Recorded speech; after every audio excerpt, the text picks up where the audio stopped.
how to make non-sticky bhindi fry in a jiffy. Let's do that today. Non-sticky and not so greasy. Hi there, welcome back.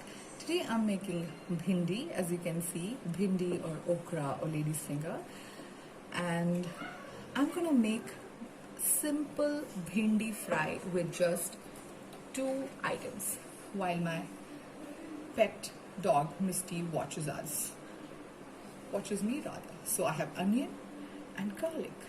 That's it. Let's get started.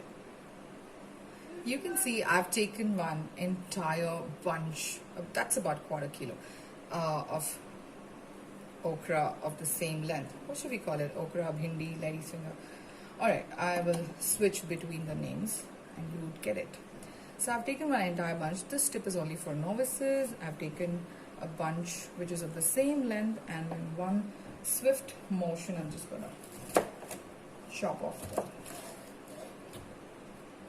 ends of one and the other side. Just arranging them.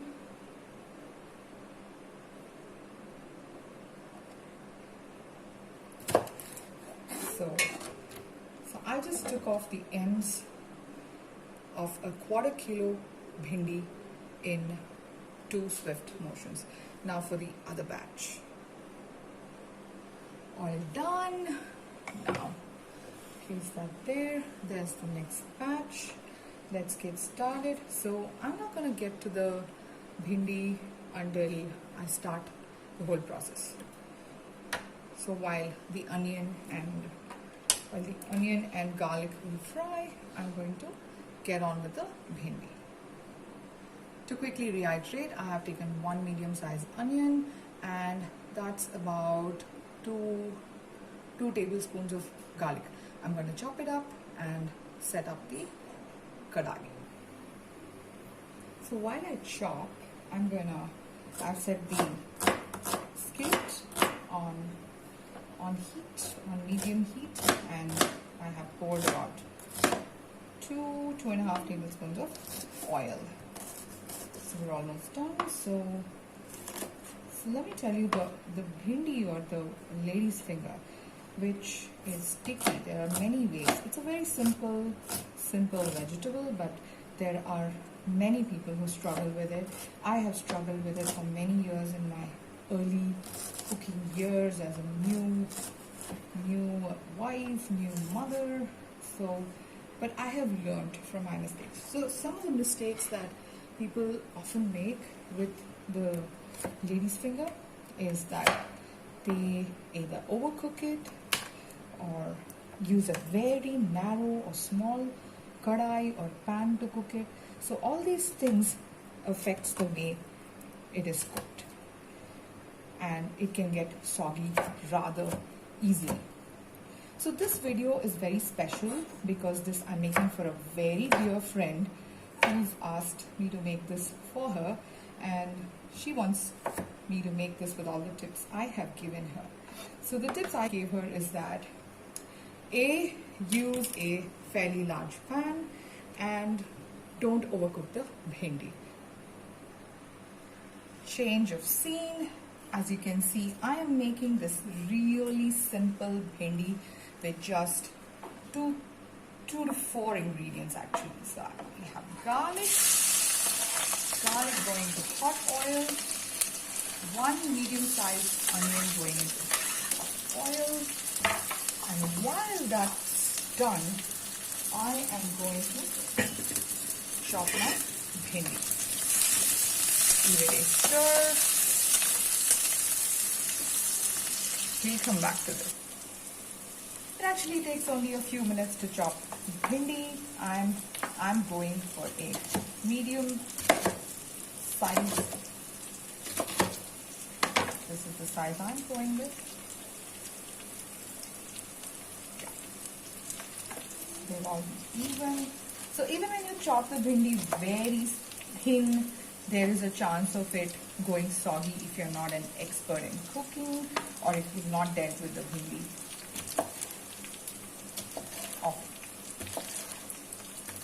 There we go.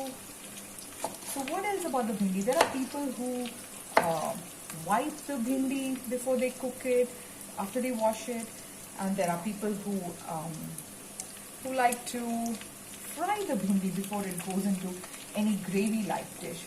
So I don't do any of those things because I have figured there is a much simpler way to deal with the bhindi.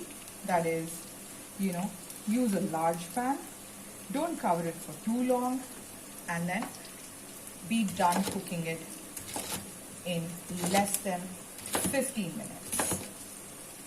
These are my learnings. There was a time I used to make bhindi soggy and wet because I would forget to actually take it off heat. Bhindi is such a delicate vegetable. It should be treated with a lot of respect. All done. The onion is also done. So the only other things I'm adding to onion and garlic are these 3 items: chili powder, haldi, and salt.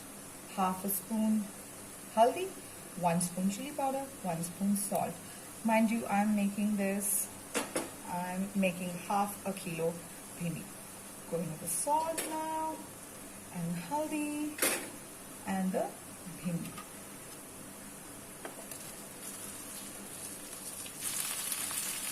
So beautifully green, delicate bhindi or lady's finger.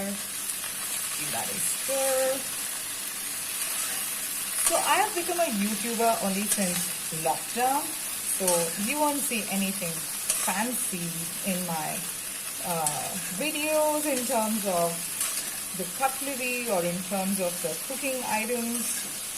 And these are meant to be simple, and these are meant for people who struggle with cooking. So that's it.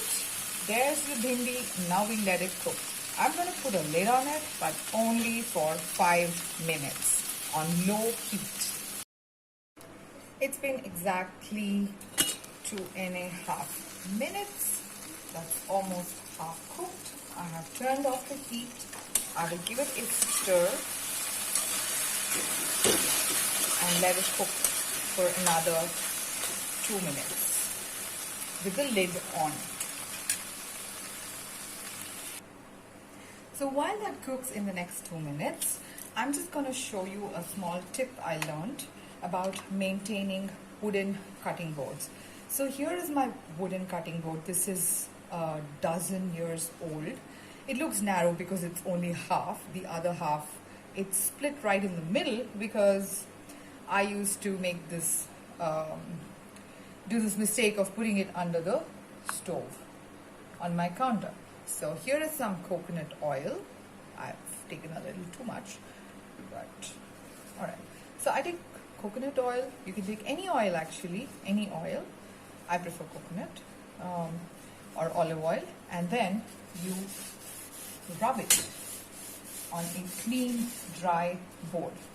So this way, it keeps your board clean, hygienic, and you don't have bacteria building up into the tiny cracks. So that's a tip for you. 5 minutes up, off comes the lid, and so you can see all the sticky business going on in there. You can see the stickiness. Yeah, you can see that. Yeah. So now it cooks without the lid for another 5 to 10 minutes.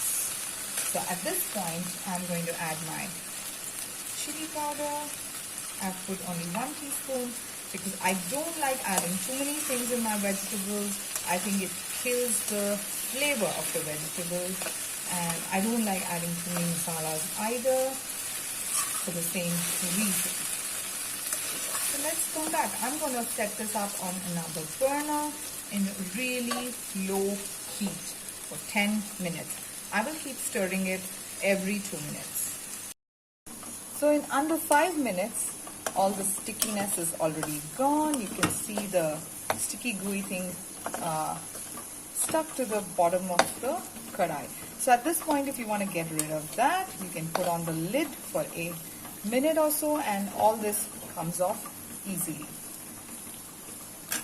5 more minutes and it's done. 5 minutes are up. You can see the bhindi is done, and if by any chance at this point, can you see it's not sticking? If by any chance, if you have drifted off into a phone call or somehow managed to let it get soggy, then all you have to do is put the soggy bhindi on a pan, on a hot pan. So if you put the lid on for a minute, the sticky bottom comes off rather easily. Look at that, without too much effort. That's the tasty part. Please don't let go of it. Look at that, the bottom is clean. Simply scrape it off and it comes off. At this point, check for salt and chili powder, and if it's less for your palate, please do add. If this is too simple for you, you can spice it up with some peanut powder, coarsely ground toasted peanut powder, or you could add copra, you could add more chili powder, or if this is not crispy, crunchy enough for you, if you like it crispy, you could let it sit on low heat for some more time. And if it has become soggy, I'll show you how to dehydrate on the pan. So put it on a hot tawa or pan like this and leave it there, separate it, and it'll easily dehydrate on low flame in about 2 to 5 minutes depending on the quantity. But you must turn it every few minutes, otherwise it'll get charred, mind you. So that's it. Simple bhindi fry ready in less than 15 minutes. And if you end up storing this bhindi and want to eat the next day, and if you end up heating it in a microwave or a cooker, it is going to get soggy again. So my suggestion is always heat leftover bhindi on a pan. There you are. That's my dinner.